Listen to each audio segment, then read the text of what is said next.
సవాల్ చేసి సందులో దాక్కుంటారు తప్ప, బయటకొచ్చి సవాల్‌ను స్వీకరించలేరు. వాడికది తెలీదు, వీడికి తెలీదని డంబాలు పలుకుతారు తప్ప, గొప్పలు చెప్పుకుంటారు తప్ప, వాళ్ళు నిజంగా చేసిన సవాల్‌కి నిలవబడలేరు. ఈరోజు పురుగొచ్చి ఆ పురుగ్గడు మాట్లాడుతున్నాడు. బైబిల్ ఓపెన్ యూనివర్సిటీ వాళ్ళట సవాల్ చేసి సందులో దోకుంటారట. నీకులాగా ఓ చిన్న గదిలో కూర్చుని మాట్లాడేవాడు కాదురా పీడి సుందర్రావు. డిబేటర్స్ అని ఈరోజు గొప్పలు చెప్పుకుంటున్నాడే. ఎవడకరా నువ్వు డిబేటరు? ఏం చేసావు? ఎవడిని నోరు మూయించో చెప్పు. నువ్వు ఎవరితోటైనా వెళ్ళావంటే వాడు మళ్ళా మాట్లాడకూడదు. వాడు ఇంకా మాట్లాడకూడదు, మళ్ళీ మరి ఇంకొక మాట చెప్పకూడదు. నా దగ్గరకు వచ్చి ఆ కుర్రోడు ఓడిపోయాడండి, వాడికి చెమటలు పట్టించేసానండి ఆడు చెప్పుకుంటున్నాడు. నువ్వెళ్ళి సాధించింది ఏంటి? ఆర్గ్యుమెంట్కి వెళ్ళిపోయి వాడి చేతిలో ఫూల్ అయిపోయి వాడి దగ్గర నువ్వేదో బతిమాలేసుకుని నువ్వు నేను మాట్లాడుకుందాం బ్రదరు అని వేసుకుని మాట్లాడేసుకుని వాడిని ఒప్పించలేని ఆ వాదన ఎందుకురా నీ వాదన? అలాంటి వాదన పెట్టుకోవద్దని బైబిల్ చెప్తుంది. నేను బైబిల్ బేస్ చేసుకుని మాట్లాడతాను. సందులో దోకుంటాడారా బుద్ధిహీనుడా? నీ వయసు ఎంత, నువ్వెంత? హేతువాది అనేవాడిని అణిచేశాడు. హేతువాది బైబిల్ మీద మాట్లాడటానికి దడ. ఇదిరా డిబేట్కి వెళ్తే, ఒకవేళ వాదనకి వెళ్తే తర్వాత హేతువాది అనేవాడు బైబిల్ మీద మాట్లాడకూడదు. ఎప్పటికీ నిశ్శబ్దం అయిపోయారు వాళ్ళు. ఆయన అప్పుడు అంత బహిరంగంగా సవాలు చేశాడా లేదంటానికి ఒక న్యూస్ పేపర్ కట్టింగ్ మీకు చూపిస్తాను. జీవనబాబు చదువుతాడు నాయన. ఈనాడు వార్తాపత్రిక, విజయనగరం, ఆదివారం ఏప్రిల్ 2, 1989. బైబిల్ బండారంపై సుందర్రావు విమర్శ. బైబిల్ బండారం అనే పుస్తకంలో హేతువాది శ్రీ ఎన్వి బ్రహ్మం రాసిన అంశాలను హేతువాదులు ఎవరైనా సరే ముందుకు వచ్చి నిరూపిస్తే తానిక బైబిల్ ముట్టనని Visakhapatnam NH5 Bible college director Shri PD Sundar Rao సవాల్ విసిరారు. జిల్లా క్రైస్తవ యోజన సమైక్య ఆధ్వర్యంలో ఈ మార్చి నెల 28 నుండి 30 వరకు పాత కలెక్టర్ కార్యాలయం వద్ద జరిగిన ఐక్య క్రైస్తవ సువార్త మహాసభలలో ఆయన బైబిల్ గురించి ప్రసంగించారు.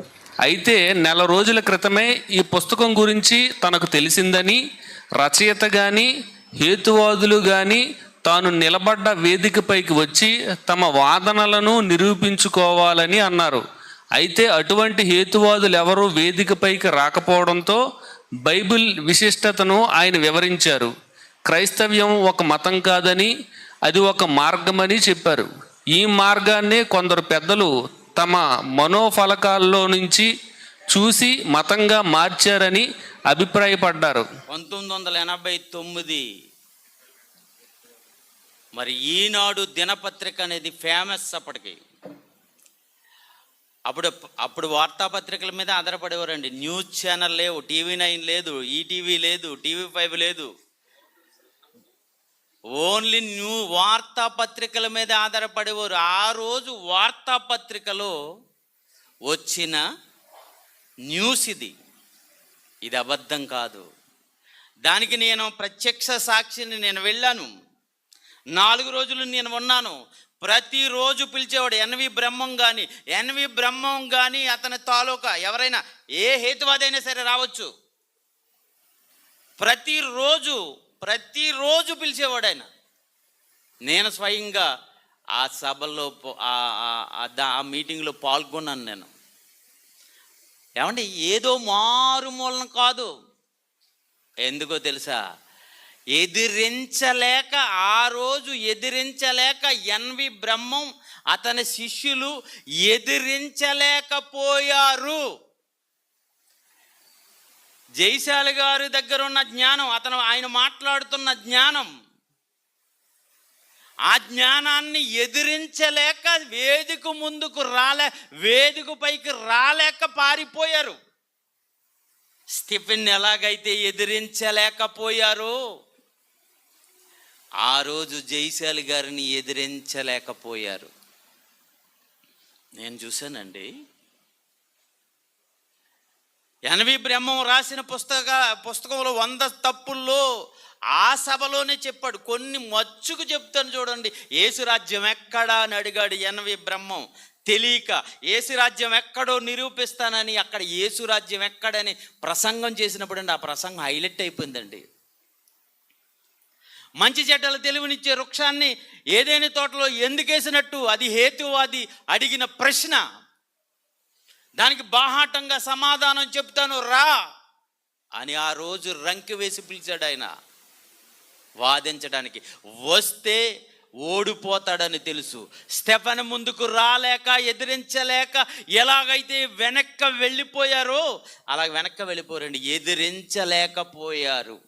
రెండవ న్యూస్ ఏంటన్నా, ఆంధ్రభూమి ఏప్రిల్ 28, 1990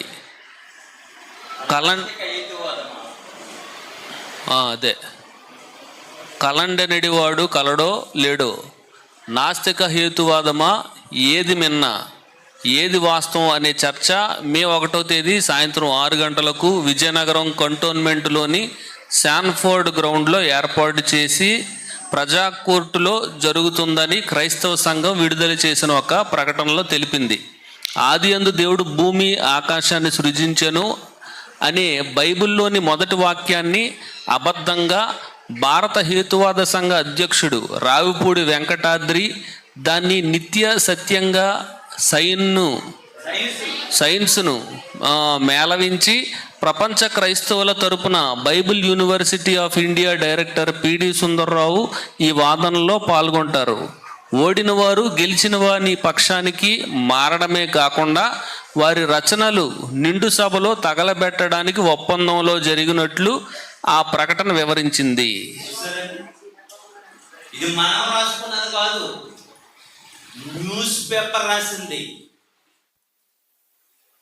ఓడిపోతే ఓడిన వాడు రచనలు తగలబెట్టేయాలి, గెలిచిన వాని వాదనలోనికి వెళ్ళిపోవాలి. ఇంకా ఒక ఒప్పందం ఏంటో తెలుసా, అక్కడే బాప్తిసం తీసుకోవాలి వాడు ఓడిపోతే. పిడి సుందరరావు గారు ఓడిపోతే అక్కడే బైబిల్ వదిలేసి ఏతివాది కింద వెళ్ళిపోతానన్నాడు. పోటీకి వస్తానన్న వాడు ఎవడో తెలుసండి, ఏతివాది సంఘ అధ్యక్షుడు ఆ రోజు భారతదేశానికి.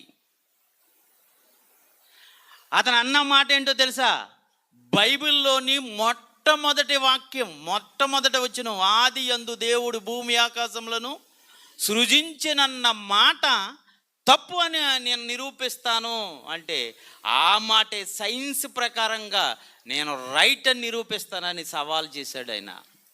ఆ సవాల్ ప్రజా కోర్టు ఏర్పాటు చేసి బాహాటంగా పిలిచాడు. దానికి నేను వెళ్ళాను, నేను ప్రత్యక్ష సాక్షిని. ఆ రోజు ఓ టెలిగ్రామ్ వచ్చింది, రావుపూడి వెంకటాద్రి హార్ట్ అటాక్ వచ్చి అపోలో హాస్పిటల్లో జాయిన్ అయిపోడట. దడ ఎదిరించలేక ఆ రోజు స్టెఫెన్ని ఎదిరించలేకపోయినట్టుగా.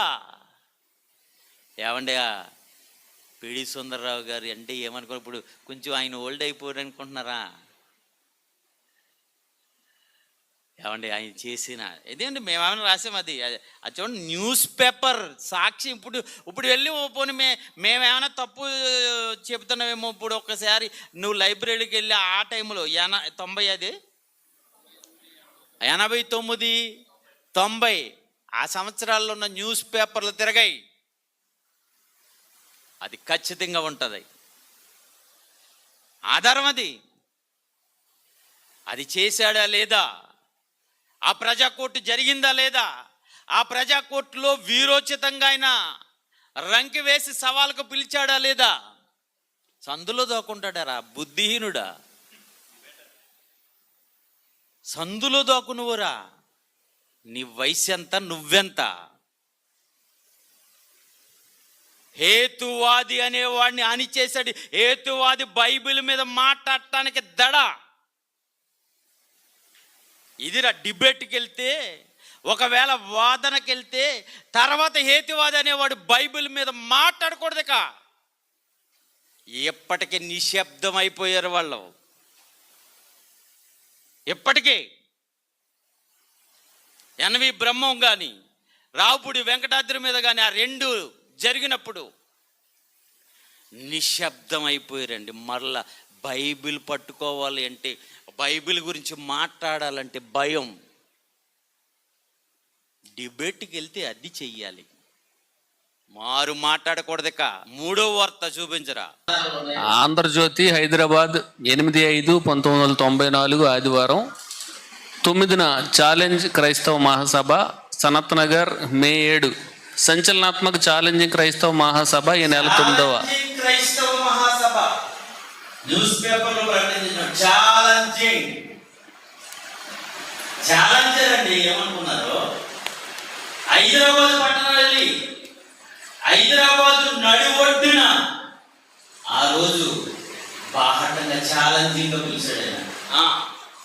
ఈ నెల 9వ తేదీ సాయంత్రం సికింద్రాబాద్లోని ఎన్పిజి చర్చ్ ఆవరణలో జరుగుతుందని పలువురు క్రిస్టియన్ గాస్పల్ సొసైటీ ప్రతినిధులు తెలిపారు.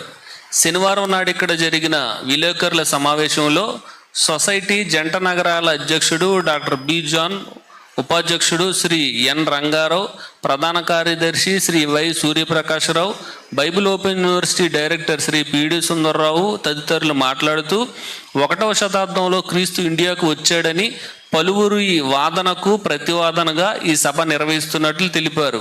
క్రీస్తు తమ 12వ ఏట నుంచి 30వ ఏట వరకు పాలస్తీనాలో లేడని, ఇండియాలో ఉంటూ బౌద్ధ సన్యాసుల వద్ద యోగ విద్యలు నేర్చుకున్నాడని కొందరు చరిత్రకారులు, రచయితలు తప్పుడు ప్రచారం చేస్తున్నారని దుయ్యబట్టారు. క్రైస్తవులను, పత్రికలను తప్పుపట్టించే విధంగా కొందరు చరిత్రకారులు, శాస్త్రవేత్తలు క్రీస్తు గురించి తప్పుడు ప్రకటనలు చేస్తున్నారని, క్రీస్తు చరిత్రలో లేని అంశాలను వ్రాస్తున్నారని వారు ఆరోపించారు. బైబిల్ తప్పు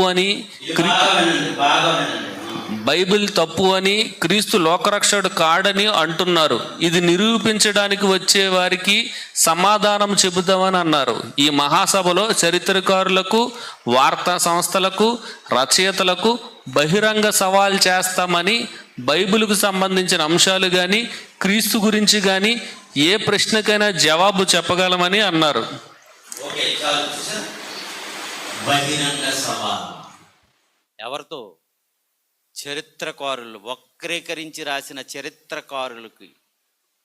ఆ రోజు వార్తాపత్రికల వాళ్ళు రాసిన, ప్రచురం చేసినవి క్రీస్తు ఇండియాకు వచ్చేసాడని చెప్తే, మా బౌద్ధ సన్యాసుల దగ్గరికి వచ్చి నేర్చుకున్నారని చెప్తే, దాని మీద సవాల్ వార్తాపత్రికల్లో రాశారండి. మనం రాసేది కాదు, మనం చెప్పుకుంటున్నది కాదు. ఇక 4, ఇది లెటర్ వేదవ్యాస్కు రిజిస్టర్డ్ లెటర్ 24/1993. బహిరంగ సవాలుకు పిలిచారు. లెటర్ పంపించారు, నోటీస్. ఎప్పుడు? 20 ఏప్రిల్ 1993. అంతర్జాతీయ పోటీని తెలియజేస్తూ వార్తాపత్రికలలో వెలువడిన వార్తలు. నిడదవోలు మహాసభలు తేదీలందు పాత్రికేయుల సమావేశంలో బహిరంగ పోటీ కొరకు మాట్లాడిన వార్త. ఈనాడు పశ్చిమ గోదావరి ఆదివారం 21 మే 1995. శాంతియుత జీవనమే గాస్పల్ సొసైటీ యొక్క లక్ష్యం. నిడదవోలు మే 20. మత స్వాతంత్రం ఉన్న మన దేశంలో సర్వమతాల శాంతియుత సహృద్భావ వాతావరణంలో అభివృద్ధి చెందాలనే ఆకాంక్షతోనే Christian gospel society of India సంస్థ పనిచేస్తుందని అధ్యక్షులు డాక్టర్ బి జాన్ తెలిపారు. గత 2 రోజులుగా నిడదవోలు ప్రభుత్వ మహిళా జూనియర్ కాలేజీ ఆవరణంలో PD Sundar Rao, Bible open university director ఆధ్వర్యంలో జరుగుతున్న క్రైస్తవ మత బోధన కార్యక్రమంలో పాల్గొనడానికి వచ్చిన జాన్ పాత్రికేయులతో మాట్లాడారు. దేవుళ్ళు, మతాల పేరిట మారణ హోమాన్ని సృష్టించి మనిషికి మనిషే శత్రువుగా తయారు చేస్తున్న నేటి మత ఛాందస్సవాదాన్ని దుయ్యబట్టారు. ఈ కలుషిత వాతావరణాన్ని రూపుమాపి మానవులంతా ఒకటేనని, సృష్టికర్తకు వీరంతా ప్రతిరూపాలని క్రిస్టియన్ గాస్పల్ సొసైటీ ప్రచారం చేస్తుందని ఆయన వివరించారు.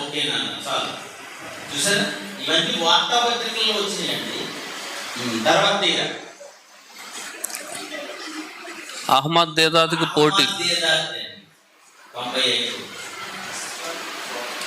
ప్రత్యక్ష సాక్షిని నేను కూడా.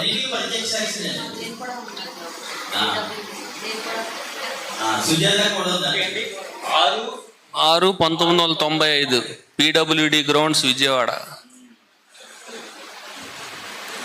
అందులో దీనికి నేను వారం రోజుల ముందు వెళ్ళి అనౌన్స్మెంట్ చేశాను బహిరంగంగా పీడబ్ల్యూడి గ్రౌండ్లో ధైర్యంగా. అది ఇస్లాం వాళ్ళతో పోరాటం అంటే మామూలు కాదు కదండి. దానికి సంబంధించిన న్యూస్ ఏమైనా ఆ విజయవాడ పీడబ్ల్యూడి గ్రౌండ్ వేదికగా అప్పుడు ఏం జరిగింది అనేది నేను ప్రత్యక్షంగా వేలాది మంది గ్రౌండ్లోకి వచ్చేసారు. ధైర్యంగా పిడి సుందరరావు గారు ఆర్గ్యుమెంట్ చేయడానికి నిలబడ్డారు. కానీ అహ్మద్ దేదాతో రాలేకపోయాడు. ఆ తర్వాత ఏమయ్యాడు తెలుసా? మంచం ఎక్కేశాడు, తర్వాత చచ్చిపోయాడు. అంటే ఒక రావుపూడి వెంకటాద్రి, ఎన్వి బ్రహ్మం, వేదవ్యాస్, అహ్మద్ దేదాద్ వీళ్ళందరూ బైబిల్కి వ్యతిరేకంగా మాట్లాడిన వాళ్ళంతా. వాళ్ళతో రమ్మన్నాడు, మరొక్కసారి వాళ్ళు ఇంకా మాట్లాడకుండా చేసేసాడు. ఇది చెయ్యవలసింది. చాలామందికి జయశాలి పిడి సుందరరావు గారి గురించి ఇప్పుడు వచ్చిన కొత్త యువకులకు తెలియకపోవచ్చు. నేను ప్రారంభం నుంచి ఉన్నవాడిని, ప్రత్యక్ష సాక్షిని నేను.